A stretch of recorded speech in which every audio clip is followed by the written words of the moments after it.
ఒక్క ముద్దు ఇవ్వలేంది అడగవద్దు వద్దు వద్దు అంటూ పోతే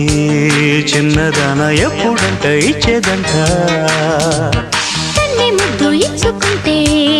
చిన్నవాడ పెళ్లి దాకా ఆగవంట కళ్ళతోటి పెళ్ళయింది చాలే ఇవ్వు